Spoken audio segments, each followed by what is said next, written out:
welcome back to your favorite channel, All in Togo. Here, we take you on a journey through one of West Africa's most vibrant and culturally rich countries, Togo.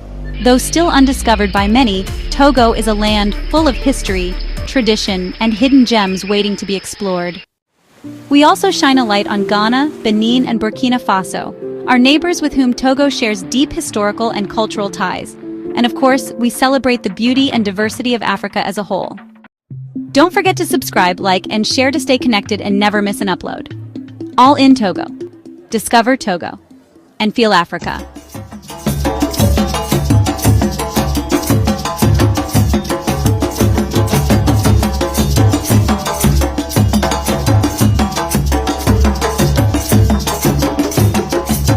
In the previous episode, we stood at the threshold of a forgotten empire.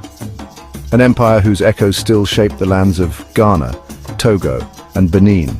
We uncovered the origins of the Ewe people, their myths, their sacred ancestors, their journey from obscurity to identity, but that was only the beginning. Now the gates of Tado stand before us, not as a mystery, but as a kingdom, vast, thriving, powerful. A forge of bronze and blood, a sanctuary of sacred kings and divine laws. This was the height of Tado's greatness, when its rituals ruled the rivers and its influence stretched across the forests and plains of the Gulf of Guinea. But no empire stands forever. From the heart of glory came the seeds of division, succession rivalries, political ambitions, spiritual visions.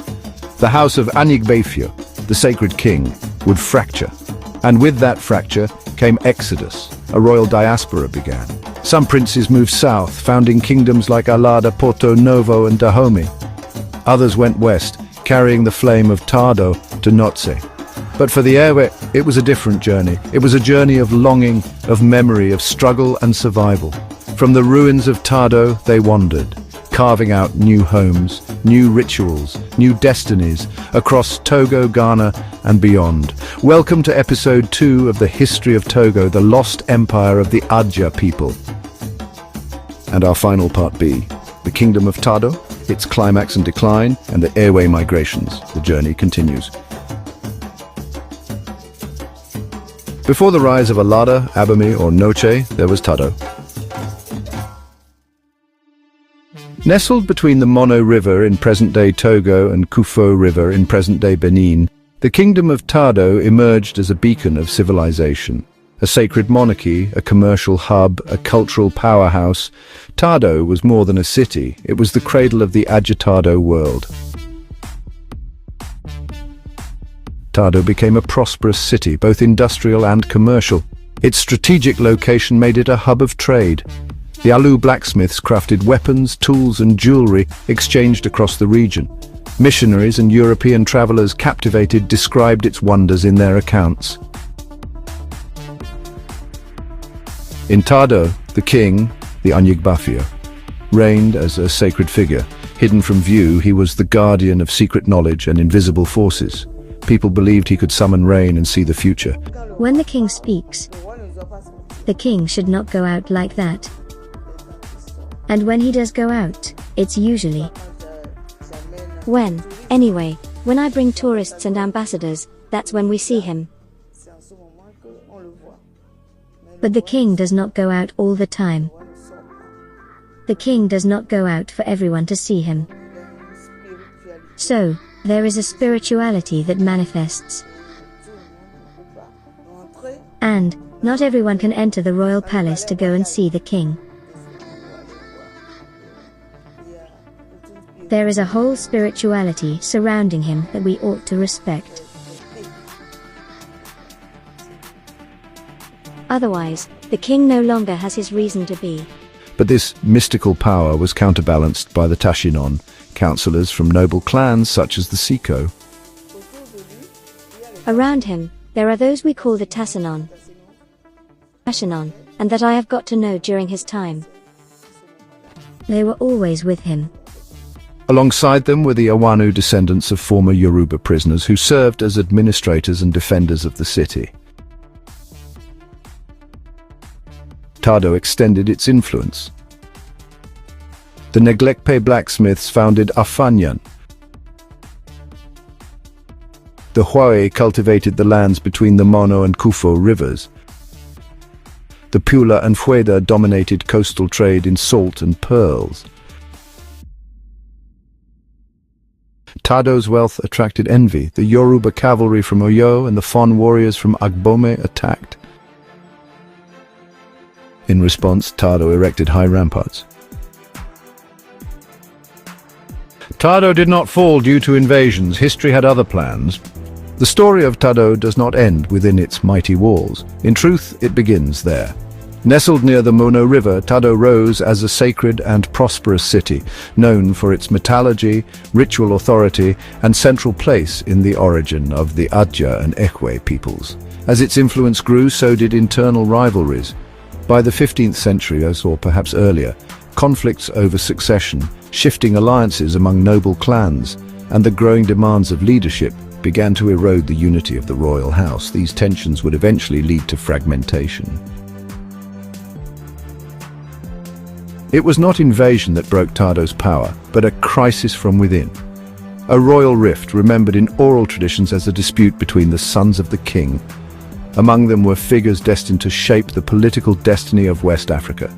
Two in particular stand out. One branch would give rise to the kingdom of Allada or Adra, which flourished in present-day Benin from the 16th century onward, becoming a major coastal power. Another lineage journeyed westward and established the city of Notsé, the spiritual and political heart of the Ekwe people in present-day Togo. These departures mark not the fall of Tado, but the beginning of a dynastic diaspora. Princes, warriors, priests and families carried the legacy of the Tado royal house far beyond its walls, founding new capitals, shaping new cultures, and creating new kingdoms. Now let us trace this dynastic diaspora, kingdom by kingdom, to see how Tado's children built thrones of their own, each shaped by the memory of a lost capital. From the ancient city of Tado emerged a constellation of powerful kingdoms that shaped the history of West Africa. In present-day Benin, Tado gave rise to the kingdom of Allada as early as the 12th or 13th century. This was followed by the founding of Porto-Novo in the late 16th century and Ouidah in the 17th century. Later, the rising kingdom of Dahomey conquered Allada in 1724 and Ouidah in 1727, reuniting under one banner the scattered descendants of Tado. Meanwhile, in what is now Togo, Tado's influence extended westward with the founding of Notsé in the 15th century, a city that would become the political and spiritual heart of the Ekwe people. Come with me as we delve into the story of each of these kingdoms, tracing their origins, rise, and enduring legacy. How was the kingdom of Allada born? The story begins within the ancient walls of Tado's royal palace. A place of power, ritual, and legacy. Something happened there. Was it a dynastic dispute, a struggle for succession, or perhaps the whisper of a prophecy carried on the wind? Oral traditions differ. Some say Prince Agasu, or Agasuvi as he is also known, was denied his rightful claim to the throne, forcing him to leave. Others speak of an oracle who delivered a divine message: "Depart, seek the land destined for your people." Still others say it was a matter of survival. The need to find fertile land, escape rising tensions, and secure control over vital trade routes. Perhaps all these stories are true. What matters most is what came next. Prince Agasu, a figure both historical and legendary, rose to lead. Born of an Aja king and, according to tradition, a Yoruba mother from the sacred city of Ile-Ife, Agasu embodied a unique heritage, one that bridged two of West Africa's great civilizations. With him departed a loyal band of followers, warriors, priests, artisans, and families. Together they left Tado and began a journey northeastward. They stopped first at Save in present-day Benin before descending south, guided by signs in the rivers, the stars, and the voices of their ancestors. This was not merely a flight from conflict, it was the beginning of something greater, the founding of a new kingdom. In fact, centuries later, in the late 1500s, a descendant of Agasu named Hodonu, also called Ganyehesu, founded the kingdom of Allada. He chose a fertile strategic plain between the Yoruba forest lands and the Atlantic coast, and there he built a city, Adra or Allada. It was more than a city, it was a beacon, a new capital for a people on the rise. It preserved the sacred monarchy, clan-based governance, and ancestral cults from Tado. In the 1600s, Allada entered its golden age. Its sacred kings, the Ahosu, ruled with divine authority. A council of chiefs governed the clans. The city's walls were tall, its warriors fierce. Allada became a major player in the transatlantic slave trade. The Portuguese came first, then the Dutch, then the French. The kingdom prospered, trading in gold, ivory, and slaves with Europeans. The Allada kingdom maintained control of important seaports such as Ofra, Jacan, and Ouidah, positioning itself as a key player in the expanding Atlantic slave trade.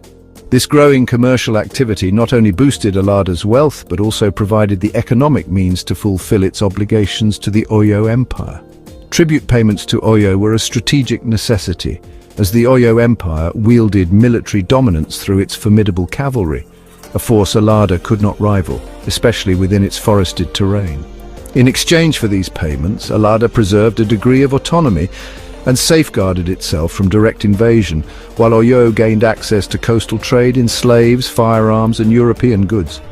This tributary relationship exemplified the broader regional system of power, where economic concessions functioned as a political survival strategy. Even after Dahomey conquered Allada in 1724, the pattern persisted, as Dahomey itself later became an Oyo tributary, continuing the cycle of dominance through tribute. But Allada was not only a power, it was a mother. Princes from its royal family journeyed outward again, Dakodonu, who would found the fearsome kingdom of Dahomey in Abomey. Another branch settled farther east, founding Porto-Novo, the future colonial capital. Each kingdom bore the mark of Tado and the blood of Agasu. But no kingdom reigns forever. Allada's prosperity, however, made it a target. In 1724, King Agaja of Dahomey, himself descended from Allada, returned with fire and iron. He conquered Allada, ending its independence and integrating it into its expanding empire. Despite its fall, Allada lives on, in memory, in lineage, in the beating heart of West African history. From the sacred riverbanks of Tado to the royal courts of Dahomey, the legend of Prince Agasu endures. In the late 16th century, King Teagdanlin of Allada founded Porto-Novo, originally known as Ajase, situated on an inlet of the Gulf of Guinea, in the southeastern portion of present-day Benin. The city was developed as a port for the transatlantic slave trade. Porto-Novo flourished as a result of the slave trade with the Portuguese. The city, formerly the capital of the Yoruba state of Popo, later became the center of the Kingdom of Porto-Novo.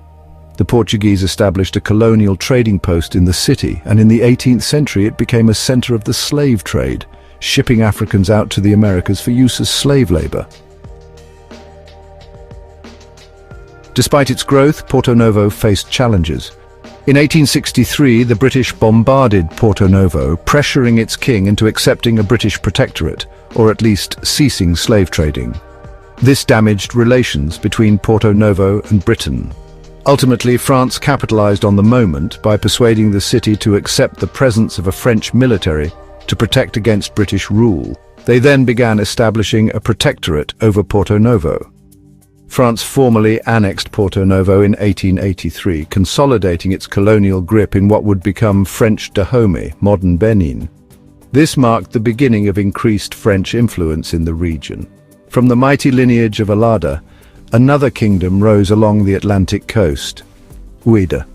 It was known in the 17th century as one of the most cosmopolitan and spiritual centers of the agitado world.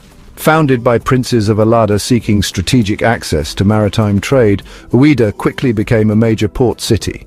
Its location made it a vital link between inland kingdoms and European merchants. The city blossomed into a vibrant melting pot of cultures, rituals, and commerce.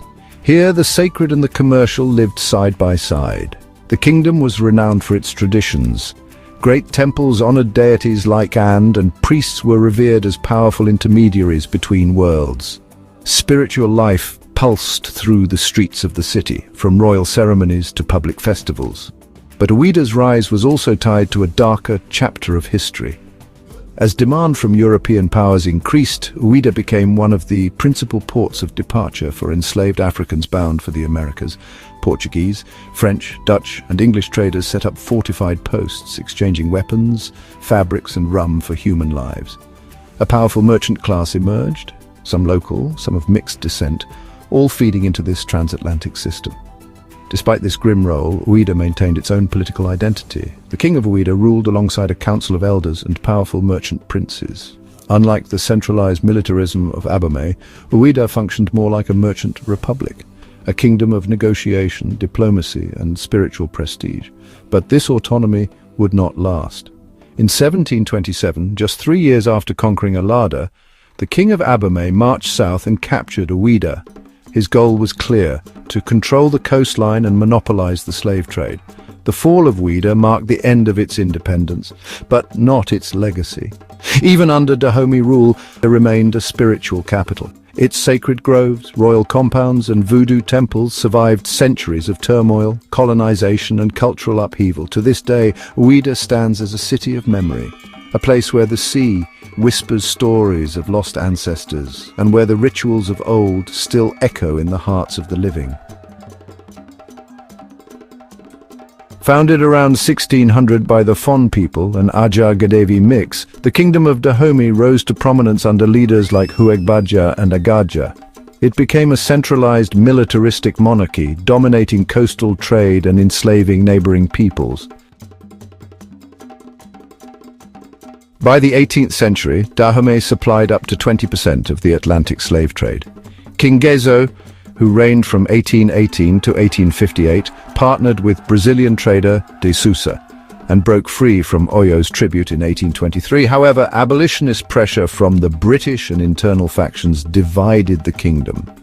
King Gezo was killed, plunging Dahomey into conflict with Abeokuta. The city of Abeokuta had been established in a defensible terrain between the former Oyo Empire and Dahomey by refugees fleeing the collapse of Oyo and seeking protection from Dahomeyan slave raids that followed the regional unrest.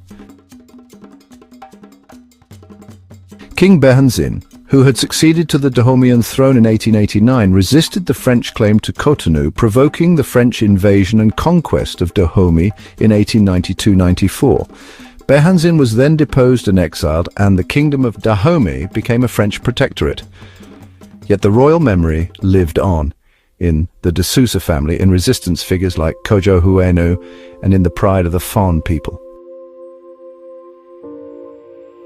Founded in the 15th century, Notsé became a new capital. Its king, Agokoli, son of King Ego, sought to reform the traditional order. He aimed to make royal power more centralized and active. He built a massive wall around the city, forcing the population to labor on its construction. But these harsh reforms sparked resistance. Agokoli, accused of tyranny, became a cursed figure in airway memory. Agokoli's authoritarian rule led to a historic exodus. One night, led by the Dogbo clan, a group of fugitives broke through the city walls. Drums were played to cover the sound. That night marked the beginning of the great airway diaspora. Other groups followed. Under pretexts of famine or diplomatic missions, they requested permission to leave the city. Thus began one of the largest pre-colonial diasporas in African history. Three major groups emerged. The southern group, led by Wenya and Shri and made up of the Anlo people descendants of the Dogbo clan, founded Anloga, Keta, Dzodze and Fenyi, settling along the Ghanaian coast. The southwestern group, led by Asu Afede, founded Asogli, Adaklu around the Adaklu mountain. The western and northwestern group, more dispersed, founded Bi, Peki, Palime, Agu, Logba. Through hardship, they carried with them Tado's rituals, language, and memory. The Tado area, inhabited since the Neolithic era, saw waves of migration from the east in the 11th century. From this fusion, the Aja people emerged, heirs to both Yoruba traditions and local cultures. They built powerful city-states: Tado, Allada, Notsie, Ouidah, Abomey. Each bore a distinct political model: sacred monarchy, clan organization, mystical knowledge. Some declined, others rose. But the spirit of Tado endured in Anloga, Dahomey, Genyi. The story of Tado is one of movement, resistance, rebirth, through songs, through rituals, through a people scattered yet united in memory. Tado is not merely a forgotten ruin in the Togolese bush. Tado is a memory, an origin, a cultural, political and spiritual matrix that shaped entire nations. Today, as millions of Adja, Ewe, Fon, Gun and Sawe live across Ghana, Togo, Benin, Europe and the Americas, it is time to remember. It is time to rebuild. I make this call to the Togolese, Beninese and Ghanaian governments. Tado can no longer remain in the shadows. This site must be reborn as a landmark, tourist, educational and historical. A center of living memory where we learn, honor and pass on. Imagine a royal museum of Tado, palace reconstructions, Tado dynasty exhibits, historic migration trails of the Ewe, a sacred space where youth can rediscover their past greatness. To the diaspora I say this: your return to Tado can be symbolic or real, through investments, cultural projects, annual festivals. Let us make Tado a destination of pilgrimage, identity and pride, for where stones still whisper, legends and rivers murmur the names of ancestors, their pride is reborn.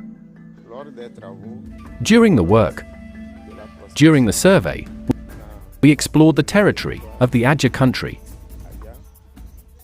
which has Tado as its capital, of course. And the survey allowed us to uncover a number of sites. We uncovered prehistoric sites at Sagada, at about 15 kilometers from Tado. On the other side of the Mono River, there are also Pelekpeji, which are also historical sites.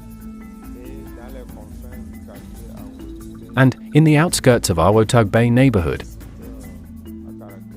there is another prehistoric site that the locals call Abomey, where we find the steles that mark the burial places of prominent individuals. From there, the people of Tado respected the royalty. Otherwise, we would not be having it today. And here, the population should be proud that from Sagada up to Tado and Tohun and further away, we have the Kingdom of Tado, which exists until today. And it is a source of pride. I think that we, princes and sons of the Tado era, we can honor him by working on the construction of the museum for this kingdom, and to make this kingdom the historical city, the ancestral city. The restoration of a country, the restoration of a village, the restoration of a kingdom is a wealth. We must not lose. Tado is not dead. She is simply waiting to be awakened. A people without memory is a people without a future. Ehwe proverb.